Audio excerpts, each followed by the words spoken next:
लोगों की जो उम्मीदें थी वो पूरी हुई नहीं है भाई। अच्छा, केवल राम मंदिर बन जाने से वोट थोड़ा मिलता है। कब तक आप उस एक मुद्दे पर वोट लेंगे? मैं भक्त हूँ, मैं भी ब्राह्मण हूँ, राम मंदिर जाता हूँ, दर्शन करता हूँ, मुझे बहुत प्रसन्नता हुई उस काम से। लेकिन इसका मतलब ये थोड़ा है कि उसी के लिए हमेशा वोट करते रहेंगे।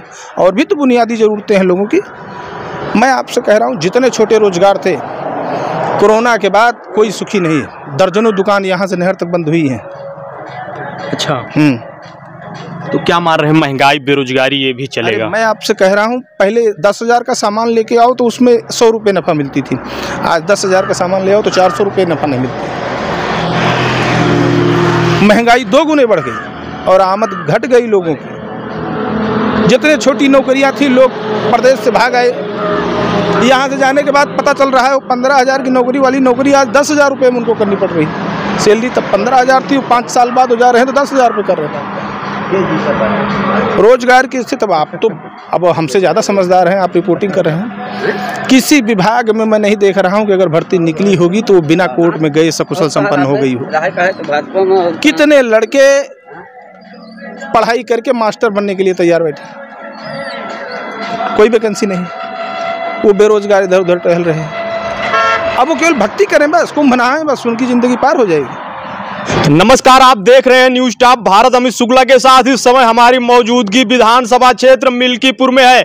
आपको बता दें, यहां पर जो है मुख्य रूप से मुकाबला समाजवादी के प्रत्याशी अजीत प्रसाद एवं भारतीय जनता पार्टी के प्रत्याशी चंद्रभानु पासवान के बीच में है। यहां की जनता जनार्दन है, सीधा इन्हीं से जुड़ेंगे एवं जानने का प्रयास करेंगे कि आखिर मिल्कीपुर का जो उपचुनाव हो रहा है, यहाँ के मुख्य मुद्दे क्या हैं, जनता के मुद्दे क्या हैं, जनता क्या सोच करके मतदान करेगी। सीधा इन्हीं लोगों से जुड़ते हैं, बात करते हैं। भाई साहब वही हुआ है। सर, क्या नाम होगा?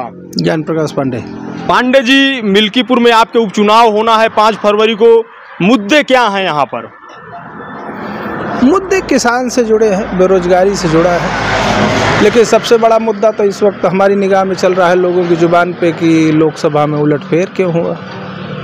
अच्छा, जमीनी मुद्दे तो दूसरे हैं, लेकिन हमें तो नहीं लगता कि उन पर कोई चर्चा हो रही है। चर्चा तो यही हो रही है कि हाँ, अवधेश प्रसाद जी कैसे जीत गए, उस कलंक को इस बार धोना है और जो गलती हुई थी उसे सुधारना है। नेता लोग ऐसा बोलते हैं भाई। जनता का तो नहीं लगता है कि यहाँ कोई गलती हुई है। वोट पड़ा भाई, गलती कैसे हो गई? लोकतंत्र में तो वोट पड़ता है, जिसको ज़्यादा मिला वो जीत गया और जिसको कम मिला वो हार गया। लोकतंत्र का मतलब इतना तो है भाई। हमको तो नहीं लगता है कि कहीं कोई गलती हुई है, लेकिन लोग ऐसा कहते हैं। अब आप लोग तो क्षेत्र में घूम रहे हैं, सर्वे कर रहे हैं, अब लोगों की अपनी अलग अलग राय है। कहीं कुछ बदला नहीं है मेरी निगाह में। हाँ भाई, सत्ताधारी दल ने अपनी घेराबंदी शुरू की है, तमाम मंत्रियों की फौज उतारी है। अब अपने मतदाताओं को उन्हें समझाना है, फिर से जो छिटके थे उनको एकजुट करना है। अब वो कैसे जीतते हैं, क्या करते हैं? अब हम तो लोग परंपरागत मान लीजिए भाजपा ही है। अच्छा, हम लोग परंपरागत, जैसे ब्राह्मण यहाँ तक ज़्यादातर सवर्ण मतदाता भाजपा के साथ है ज़्यादातर, और जो पिछड़े, दलित और लगभग अल्पसंख्यक के हमेशा से लगभग समाजवादी पार्टी के साथ। पिछले कुछ चुनावों से दलित जो थे वो भाजपा के साथ हैं, अभी भी थोड़े हैं। लेकिन ये जो अभी उपचुनाव होने जा रहा है, ब्राह्मण किस तरफ जाएगा इस उपचुनाव में? ब्राह्मण ज़्यादातर भाजपा के साथ जाएंगे। अच्छा, ज़्यादातर, बहुतायत। अब मतलब 100% तो कोई समाज किसी के साथ रहता नहीं, लेकिन ब्राह्मणों का रुख जो है वो भाजपा के ही प्रति है। क्या मार रहे हैं अवधेश प्रसाद जी? यहाँ से विधायक रहे, अब सांसद हो गए हैं, तो क्षेत्र के लोगों से उनका जुड़ाव कैसा है? उपचुनाव है, तरह तरह की बातें हो रही हैं, पूरे देश की नज़र है यहाँ पर। जुड़ाव बहुत अच्छा है। पूरी ज़िंदगी में कभी चुनाव हारे नहीं। एक बार रामू पेदरसी से सोहावल में हारे हैं, एक बार बाबा गोरखनाथ से, और पूरी ज़िंदगी में हारे ही नहीं। और सामान्य सीट पर एक 80 सांसद हुआ है। कैसे मान लें कि उनका जुड़ाव नहीं? अभी भी वो सर्वसुलभ है। वोट न दे कोई अलग बात है, लेकिन अवधेश प्रसाद जनता से जुड़े, इसमें क्या कहाँ संदेह है? अच्छा, कोई तुक्का थोड़ा था, लोगों ने वोट दिया है। कैसी बात कर, लोगों ने वोट दिया? बिल्कुल भाई, निश्चिंत होकर वोट दिया है, स्वच्छंद होकर लोगों ने वोट किया है। और लोग जान रहे थे कि यही अवधेश प्रसाद है, कोई ऊपर से तो गिरे नहीं थे। बहुत दिन सोहावल के विधायक थे, हमारे मिल्कीपुर में विधायक है, पूरे 5 साल चले थे, लोगों ने खुशी खुशी उनको वोट दिया। तो क्या मार रहे, मुकाबला एक तरफा है जो उपचुनाव है, या मुकाबला कांटे का है? नहीं, कांटे का मुकाबला, एक तरफा नहीं है। कौन कह सकता है एक तरफा? भाई मैं तो नहीं कहूँगा, क्योंकि मैं ना किसी पार्टी से जुड़ा हूँ, स्वच्छंद हूँ, बिल्कुल स्वतंत्र मतदाता हूँ। तो मुझे जो दिख रहा है कि मुकाबला कांटे का है, यहाँ लड़ाई इतनी आसान नहीं। हमेशा से आप इतिहास उठा के देख लीजिए, शायद 1969 में 69 में एक बार बीजेपी यहाँ जीती थी। उसके बाद राम लहर में एक बार सिर्फ 400 वोट से जीते थे मथुरा तिवारी। अच्छा जी हाँ, कमलासन पांडे पूर्व प्रमुख थे सपा से और मथुरा प्रसाद तिवारी थे भाजपा से, केवल 400 वोटों से जीते। उसके बाद करीब 25 साल तक भाजपा यहाँ नहीं जीती। 2017 में बाबा गोरखनाथ यहाँ से अवधेश प्रसाद को हरा के विधायक हुए हैं। अब आप समझ लिए इतने दिनों में सिर्फ 3 बार। तो क्या मार रहे हैं आप लोग, मुकाबला मिल्कीपुर में कांटे का हुआ? बिल्कुल कांटे का मुकाबला है। सरकार के कई मंत्री यहाँ पर उतर गए हैं, कैबिनेट उतर गई है, कैसे जनता देख रही है इसको? अब जनता को देखने की क्या बात, 6 महीने से पूरी सरकार यहाँ लगी। हमको तो नहीं लगता कोई बड़ा उपहार मिल गया है मिल्कीपुर को। जैसे हम लोगों की जो विशेष मांगे थी, जो छुट्टा जानवरों की समस्या का आम समस्या, अभी आप निकलिए पीछे सारे खेतों में तार बैरिकेटिंग के बावजूद फसल नहीं बच रही है। लेकिन इस समस्या का हमें तो कोई निदान नहीं दिखा कि मिल्कीपुर में इस 6 महीने के दौरान कोई ठीक ठाक गौशाला 2-4 बन गई होती। किसान मैं कहता हूँ डुग्गी पीट के इनको जिता देगा, सिर्फ एक चीज़, छुट्टा जानवरों से मुक्ति मिल जाए लोगों को। मतलब प्रमुख मुद्दा यही है यहाँ का, सबसे प्रमुख मुद्दा। दूसरा था हमारे क्षेत्र में वो 2 सब स्टेशन बनने थे बिजली विभाग, थोड़ा ये लचर व्यवस्था है। अच्छा। एक खंडासा फीडर है और ये करीब मान लीजिए 20 से 25 किलोमीटर में इसका दायरा है, तो ट्रिपिंग बहुत होती है, फॉल्ट बहुत होती है। लोगों ने मांग की थी चुनाव के पहले बाबा गोरखनाथ जी से, तो ये मुख्यमंत्री जी से मिले भी थे, तो ये 2 प्रमुख मांगे इनकी भी यही थी कि बुद्धि केंद्र बन जाए, 2 डिस्ट्रीब्यूशन वहाँ से आसान हो जाए, लोगों को बिजली की समस्या से निदान मिल जाए, दूसरा छुट्टा जानवरों की समस्या खत्म हो जाए। अपने आप इतने मतदाता भाजपा के प्रति आकर्षित हो जाएंगे, मैं कह रहा हूँ।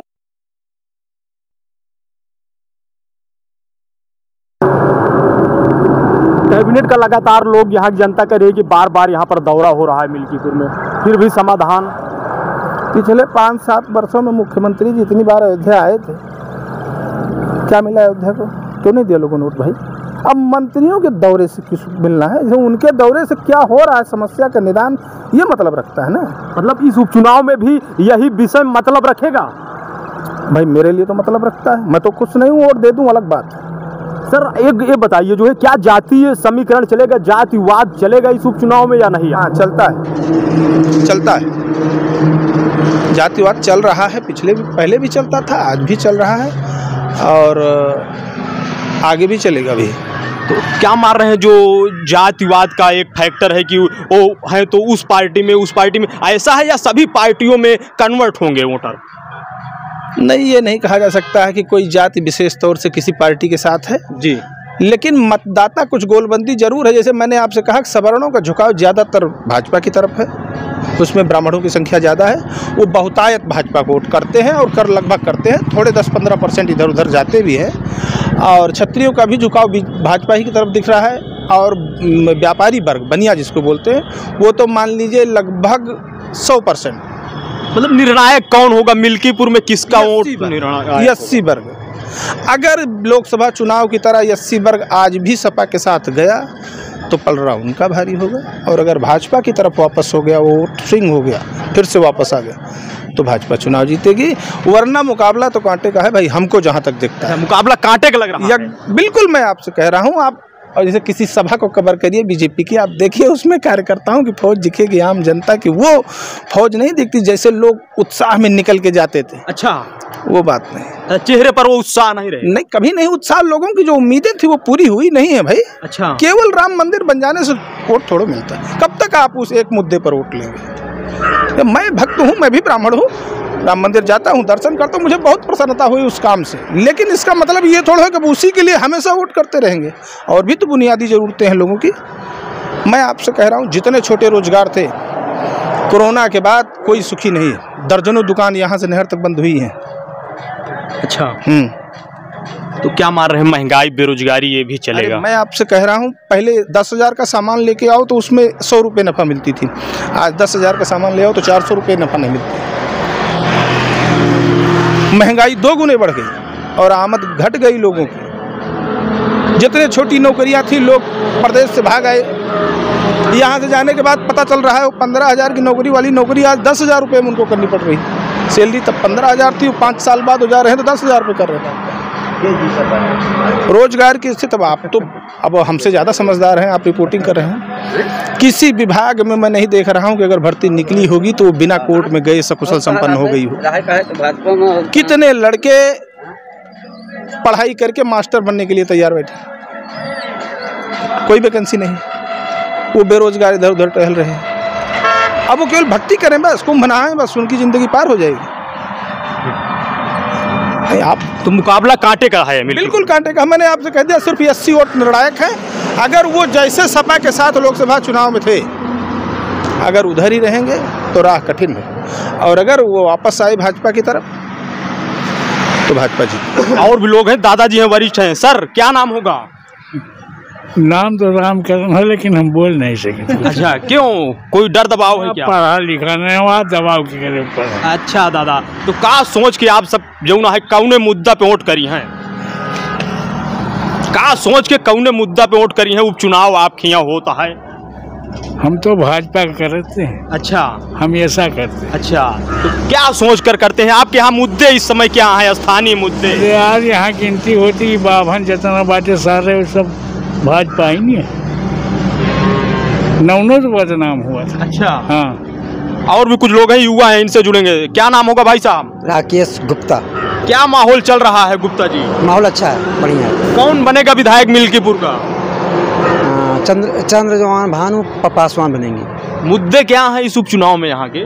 बेरोजगारी है और जो महंगाई है। अच्छा, तो क्या मान रहे हैं इस मुद्दे पर वोट पड़ेगा यहाँ पर? जी जी पड़ेगा। तो क्या लग रहा है, मुकाबले को कैसे देख रहे हैं आप? मुकाबला अच्छा रहेगा, बढ़िया रहेगा। अच्छा, किसके किसके बीच में मुकाबला है? अजीत पासवान और ये चंद्रभान पासवान। अच्छा, अजीत प्रसाद और चंद्रभान के बीच में। जी जी जी जी। क्या मान रहे हैं, कौन भारी पड़ेगा किस पर? चंद्रजोहान भान। ये बताइए, मुद्दा महंगाई बेरोजगारी भारी पड़ेगा या विकास? विकास विकास विकास। अच्छा, लेकिन फैक्टर क्या रहेगा? महंगाई बेरोजगारी फैक्टर रहेगा? जी जी जी फैक्टर रहेगा। जी मान रहे हैं आप? मान रहे हैं। युवा का मोड़ किधर होगा? भाजपा पर। अच्छा, विकास। या मिल्कीपुर का युवा किस फैक्टर पर मतदान करेगा? महंगाई बेरोजगारी क्या? विकास के ऊपर। अच्छा सर, क्या नाम होगा?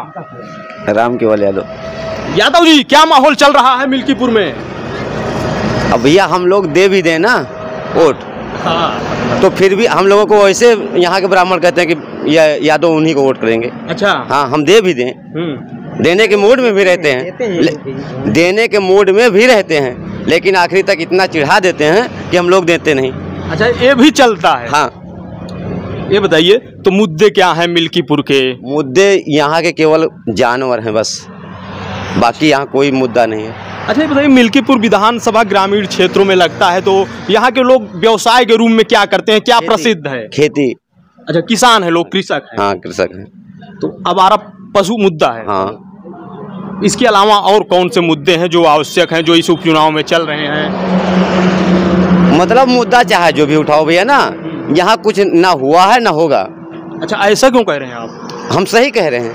सभी दल जो है विकास के बड़े बड़े दावे करते हैं, सभी दल। तो विकास करें ना, करके दिखावें ना। दावे तो करते हैं कि करते, विकास होता भी है। बताइए, खंडासा से यहाँ बिजली आती है, अब यहाँ से खराब, अभी आंधी आ जाए खराब हो जाए, जब तक फोन करोगे 2 घंटे तक, मतलब यहाँ से वहाँ तक पेड़ काटेंगे वो, तब यहाँ बिजली पहुँचेगी। अच्छा, हाँ, 3 दिन लग जाएगा बिजली आने में। अच्छा, ये भी मुद्दे हैं इस उपचुनाव में। हाँ, उपकेंद्र बनाने के लिए 2-3 बार कहा गया, बनाए। अच्छा, कहते हैं उपचुनाव है, सरकार तो बनेगी बिगड़ेगी नहीं, लेकिन संदेश जाएगा 27 का, लोग कह रहे हैं। तो क्या कौन बनेगा विधायक? अब विधायक भाई कांटे की लड़ाई है ही है यहाँ। अच्छा, किसके किसके बीच में? अजीत प्रसाद के और पासवान जी के साथ। अच्छा, हाँ, क्या मान रहे हैं, कांटे का मुकाबला है या एक तरफा माहौल है? एक तरफा किसी का नहीं है। अच्छा, कांटे का है, और लड़ाई जो है ये 80 के ऊपर टिकी है। अच्छा, हाँ, बस यहाँ का जो दलित ब्राह्मण और यादव बराबर पड़ते हैं। अच्छा, हाँ, तो किस तरफ रुझान रहेगा दलित वोटर का? अब देखो भाई, अब उनका मर्जी कहाँ की जाए। अच्छा, हाँ, उनकी तो मर्जी है कहाँ की चले जाएं। जैसे लोकसभा में चले गए तो वो बन गए विधायक, सांसद बन गए अवधेश प्रसाद जी।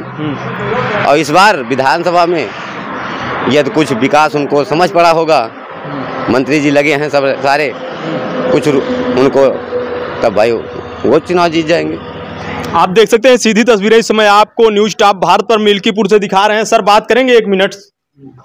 आप देख सकते हैं, आप इस पूरी खबर को कैसे देख रहे हैं कमेंट करके जरूर बताएं। कैमरामैन आशीष के साथ अमित शुक्ला की रिपोर्ट, न्यूज टॉप भारत।